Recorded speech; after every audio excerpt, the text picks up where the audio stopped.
Today's guest is Gary Jonas, CEO of the How Group and a real estate visionary who brings a mindset of abundance into everything he builds, from properties to people. With over 25 years of experience, Gary is redefining what it means to scale in a traditionally human-intensive industry by fusing property development with automation, voice AI, and data-driven strategy. In this episode, Gary shares how his team created Howard, an AI employee who now manages scheduling and communication in their property management business, freeing people to do more meaningful work. We also explore his mindset around grit, when to quit, and how he's raising emotionally intelligent daughters while training endurance athletes and mentoring entrepreneurs.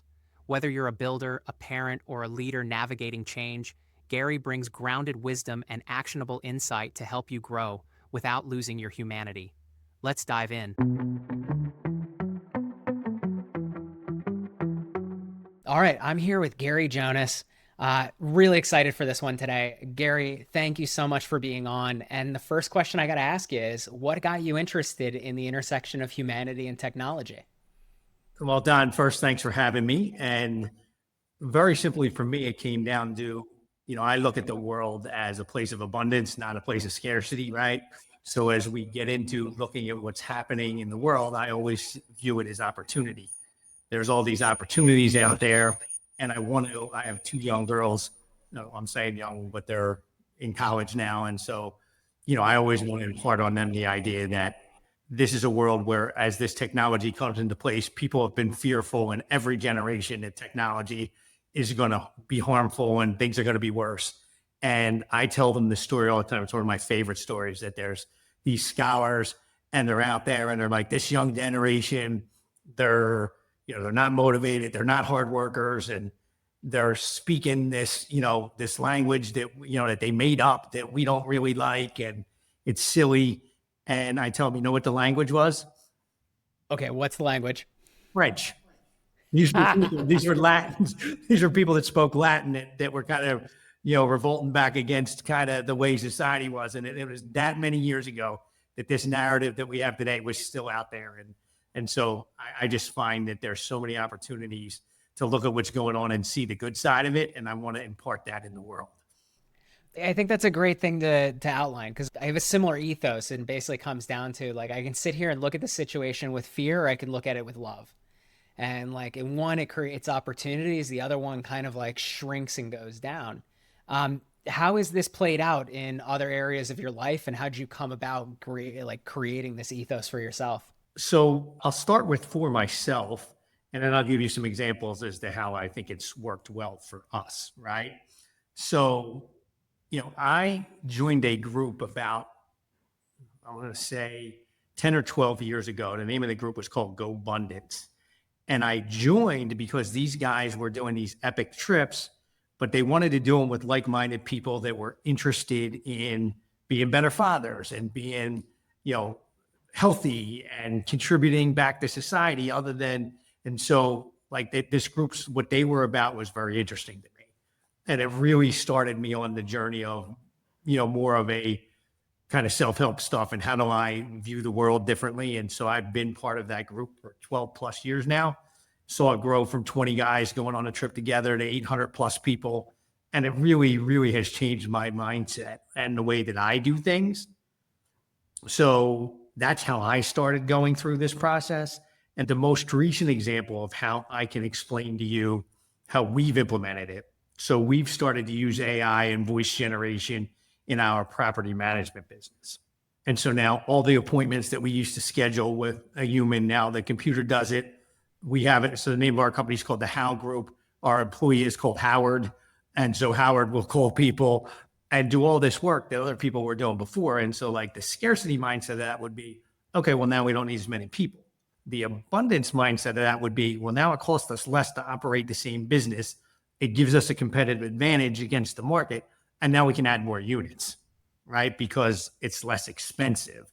And so that's one of the things that we've implemented. And now our property management company is ready to scale. And we can now add units where before, when it's just so people intensive, it's much harder to do that because, you have a very low unemployment right now. It's hard to find great talent. And if talent is the limiting factor, well, then you can't grow your business.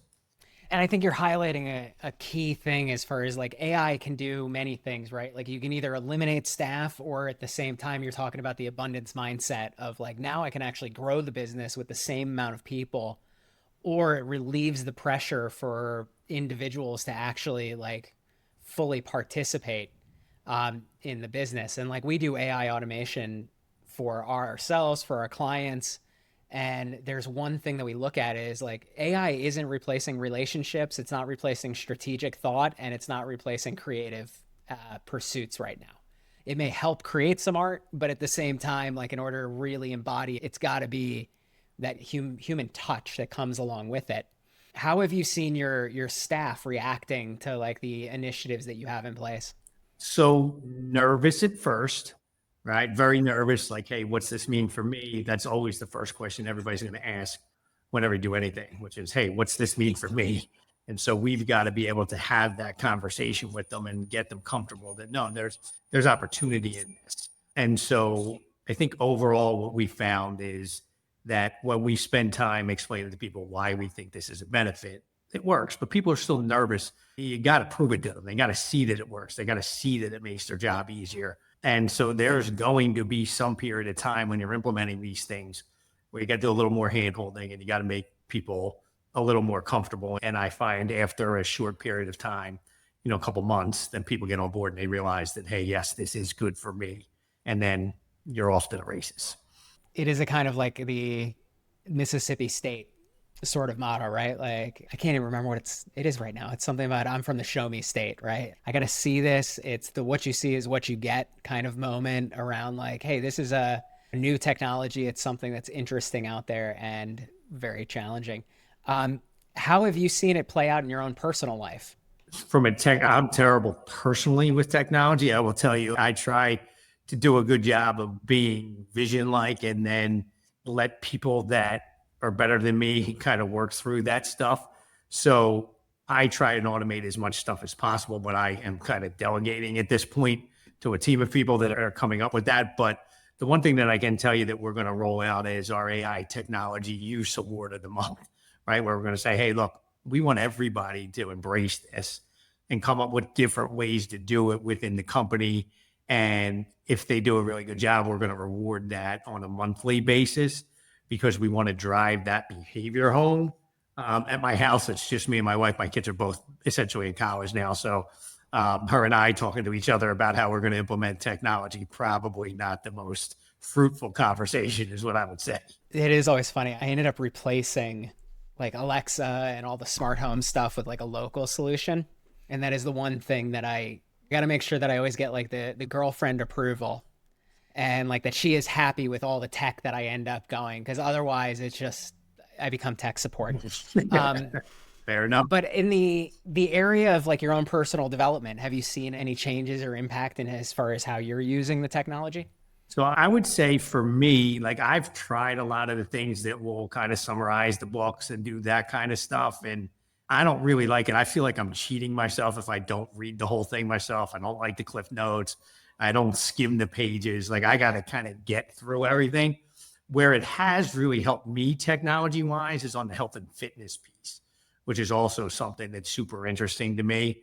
And so being able to use the My Fitness Pals and have it tied to my Garmin watch and have that tied to my whiting scale and kind of give me a more immersive view of everything that I'm doing has helped me tremendously health wise. Where before I thought I really knew what was going on, and now I absolutely can dial in day by day what's happening. And so for me, that's been super helpful. The other thing that's helped me with the technology is on the side. One of my passion things that I do is I'll train some athletes in endurance sports. And so now the technology is so much better that I can pick workouts out of different schedules and modify them slightly and get notifications of what's going on with my athletes and how they're doing. And so that has been very interesting to me because before I would have to rely on them providing me the data.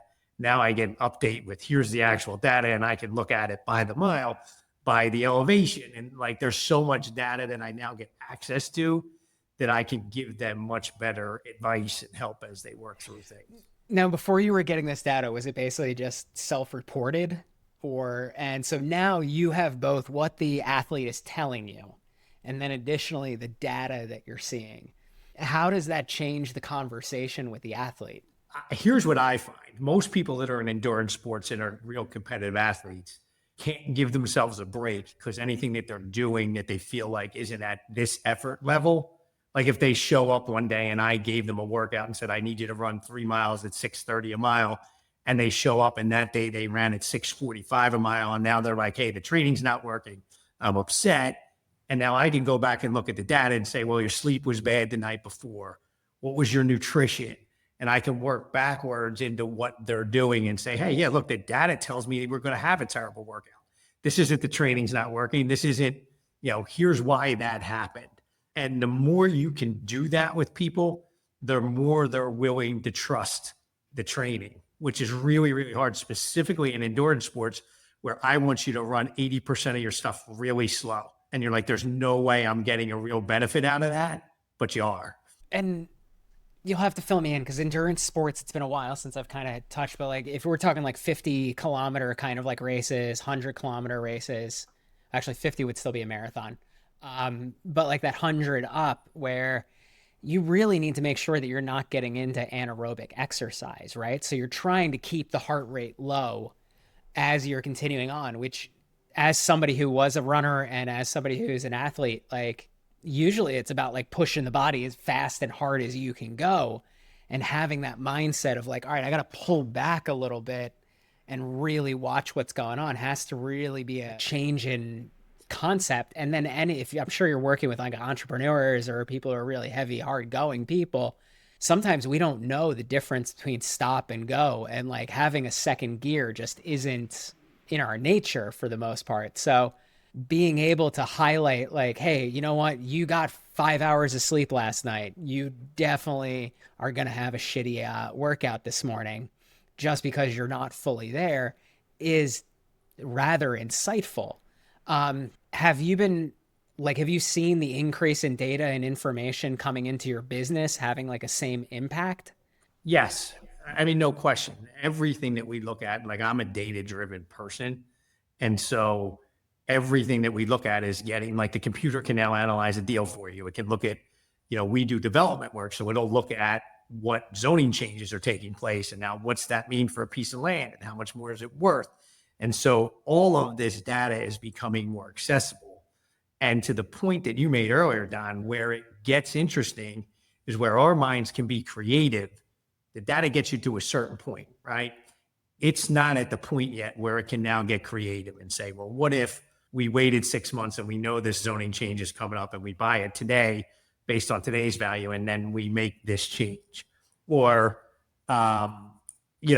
so we do everything that we do we have to create some value of some type. Otherwise, we're competing against the same people all the time. And if you don't have value, what's the point, right? You have to have a value proposition when you're doing things that's a little unique. And if you don't, the data doesn't give you that. It doesn't give you unique.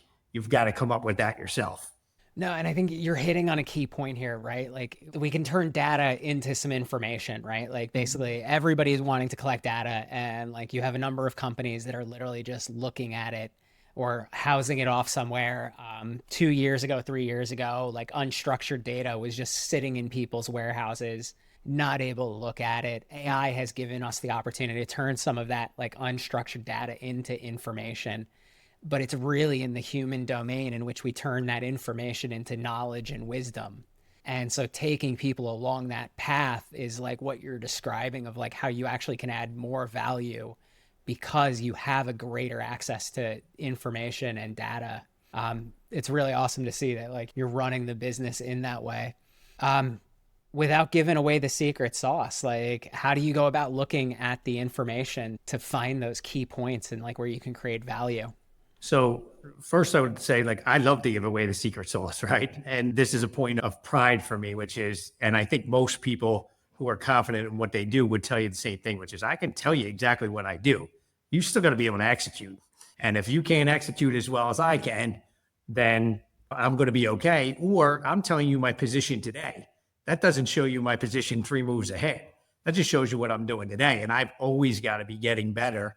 Otherwise it doesn't work. So we operate our company on EOS, which is a platform for entrepreneurs, and it kind of sets up your meeting structure and the way you do things. And one of the things that happens in there is your core values of what's really important to the company. And we're actually changing our core values. And one of the ones we're going to change is we're going to change it to say always be learning. Like if you're not always learning and you're not somebody that wants to come in and learn, and that doesn't you're not going to do well here, because we have to constantly be evolving. So I'll give you what we do now and what our secret sauce is to what we do, right? So we do the following things, right? We do development. So we want to take a piece of property or an existing building, and we want to make it better than it was before we got there. We have a construction company that we can use to do that. And then when it's done, we have a property management company that will manage it after the fact, right? So everything involved in the life cycle of that product we do. And so I'll give you just a couple little examples of what we're trying to do to kind of get ahead of the curve. Okay. So the first thing is we're focusing on a market that's difficult for people to operate in. Okay. And that's the following. If you're a small guy and you're just getting started, you probably can't buy a 20 to 50 unit building, right? Like it's probably above the capacity that you have. If you're a big guy, you don't want anything under 200 units because it's just too many jobs. So there's this spot in the middle that needs to be filled. And if you can do it in a professional way and have good access to capital and figure out how to effectively manage a 50 unit building that you can't staff with a person, but still provide great service, if you can fill that gap, well, now you have a competitive advantage over some of the other people in the industry. So that's the spot that we sit in right now. So where does technology come into that? Like we talked about, if my property management can be more efficient, here's what we know. Every dollar we save in expenses is worth $16 in value to the building. So it's a big deal. Wait, every dollar that you can save in expenses is worth $16 in value to the building. Meaning if I were going to sell that building, Yeah. somebody would pay building sell off of cap rates, which is what kind of return you want to get on your money, right? So every dollar I save, if you just do the math and take $1 divided by $16, right? That's 6.5% or 6.25%. So somebody that wants to make 6.5% on their money, which is a general rule of thumb of where people want to be in buying a piece of real estate, that's the math. People just don't do the back end of it to say, hey, $1 that I save adds $16 to value.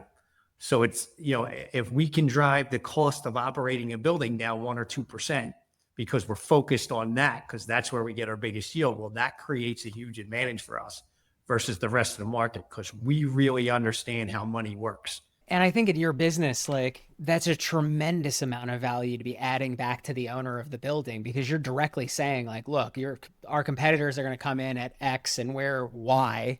And so that difference is adding, an extra 100, 200, however many, thousands of dollars onto the value of their building, which most real estate developers I know come in very front heavy on the capital and are looking to refinance at a later date in order to pull some of that cash out to do more deals.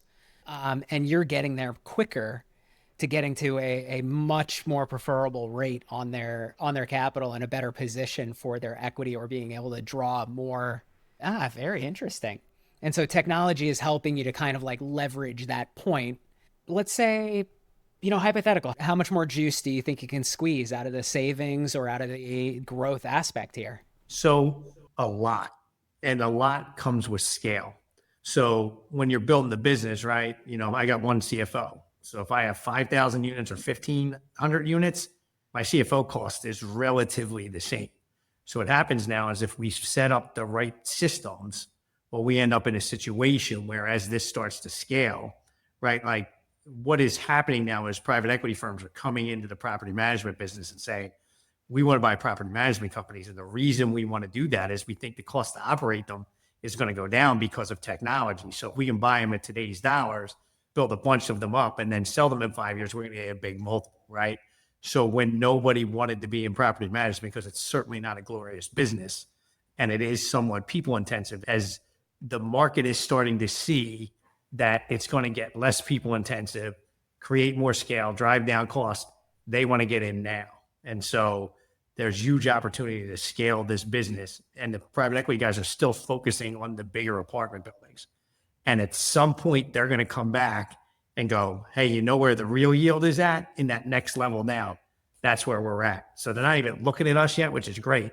So we can go out and try and scale while nobody's looking at us. And then all of a sudden, when they turn down and say, hey, I can't get any yield with the big guys anymore, they're going to come to somebody like us. And if we're managing 10 or 15,000 units, that's going to be a big deal for them. So That's going to be a huge opportunity because you're right. Like that middle market sort of space is, and I don't even want to call it middle market, but like that sweet spot that you're operating in is right on the edge where it's too small for the bigger players, it's too big for the smaller players, but there's a huge opportunity in that space. We're seeing something similar happen in the startup space where your typical like seed and series A investors, VCs, are actually moving more towards series A, series B, like growth capital. And then your angel investors aren't able to get you through the seed round. And so there's this little gap in the market where it's like, you need the money to get to from point A to point B, but there's nobody there to help you out. And you have a clear exit at B, but like you got to find the capital to drive you there. And so we're seeing a lot of interest from some of our partners in creating like startup studios, venture studios to actually incubate these companies through that path. But what you're offering is that, you have the people, you have the technology, and you have the process that you're ready to scale, basically. And you are scaling right now and making those investments. What has you most excited for, what you're seeing as change in the environment? well, it depends. Like we've spent a lot of time on the business side of it. So if we went to maybe more the personal side of it, the family side of it, and say, hey, what has me excited now? What has me excited is that I think that these conversations around, well, let me back up. I have always been, and probably most people, follow the grit mindset, which is persistence is the number one thing towards getting, in order to be successful, right? And what I find very interesting on the personal side, and what I'm trying to talk to my wife and kids and other people about, is this whole idea that there is a time to quit, right?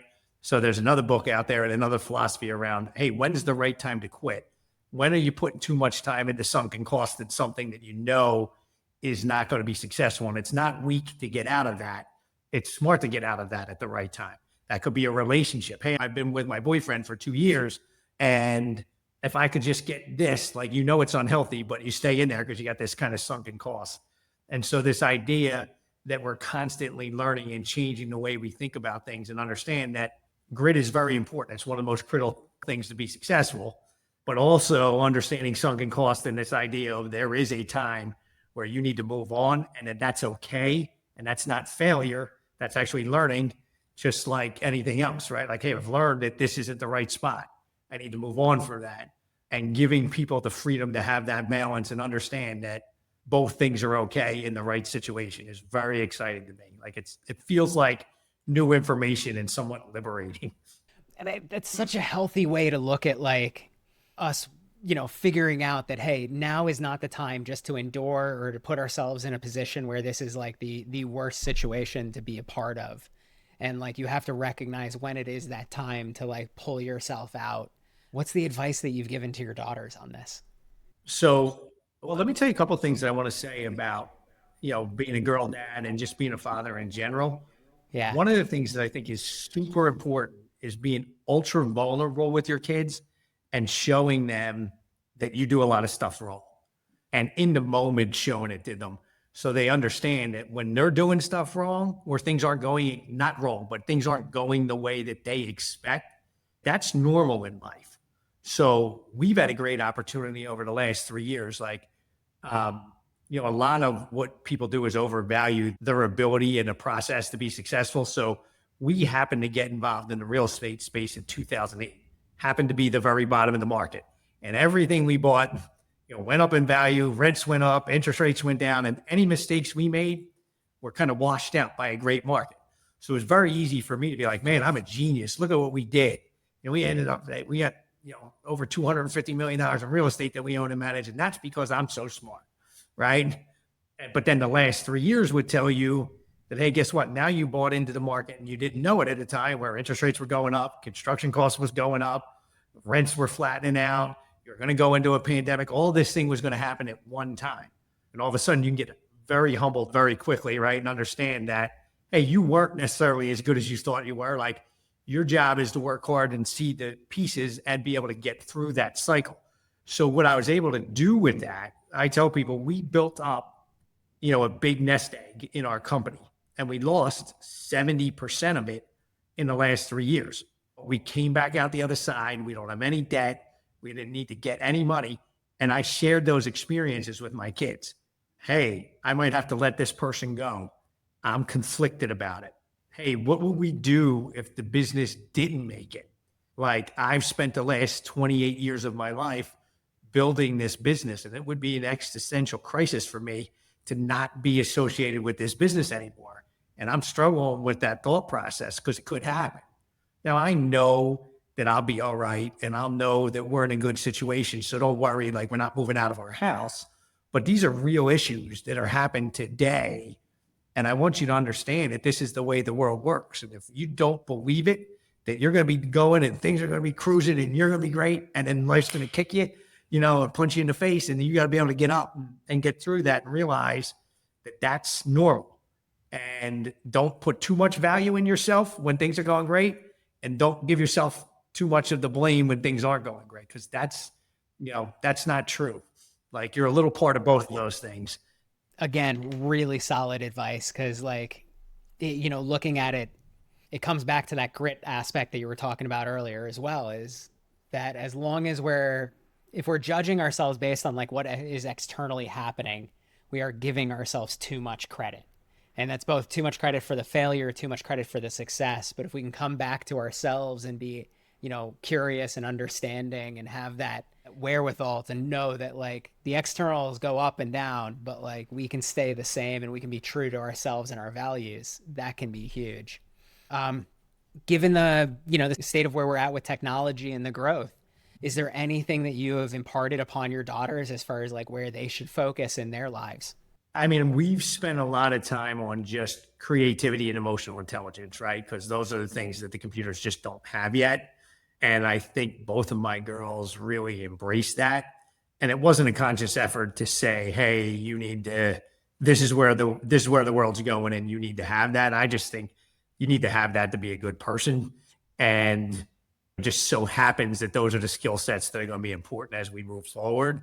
So again, that's one of those lucky things where I was doing a lot of self-improvement work, and it was important to me that their social IQs and their emotional IQs and their creativity were things that were embraced, right? And I tried tons of things that would fail. I would sit down at dinner and be like, hey, tell me what you found at today, because that's great. Like, you're learning. And they would roll their eyes and be like, this is one of your stupid self-help things. Like, I'm not interested in this, right? So I've tried a million different things, but I think the thing that's worked the best for me, like I told you earlier, is just kind of try to be authentic and work through what I'm struggling with and tell what I think is important about what I'm doing versus saying, hey, you need to do this. So it's like, hey, I delivered this message to this person, and now that I look back on it, my delivery wasn't good. Like, they think this way and I think this way, and I delivered my message in the way that I envision it should be heard, and that's not good. Like, that's not going to work for everybody. And if I don't learn to adapt the way I communicate with people, then that's going to be a problem. And you should do that. So when they tell me their stories, I'm doing the same thing. I'm like, well, what would you know what you know now? What would you do different in that conversation? Because, we have two outcomes here. Do I want to be right? Or do I want to get the good outcome? And if I want to get the good outcome, then I got to learn to, adapt to who I'm talking to. And I think my girls do a great job at that. And I think you're hitting on a really good space. And Gary, I could probably go on for hours with you, because I love the introspection that goes on in your thoughts, in your process. And like, I got to say, it's been really awesome to have you on the show and to talk through these things, because there's a lot of value that everybody can take from this conversation. And so once again, I just want to thank you for being on the show today. Yeah, it's my pleasure.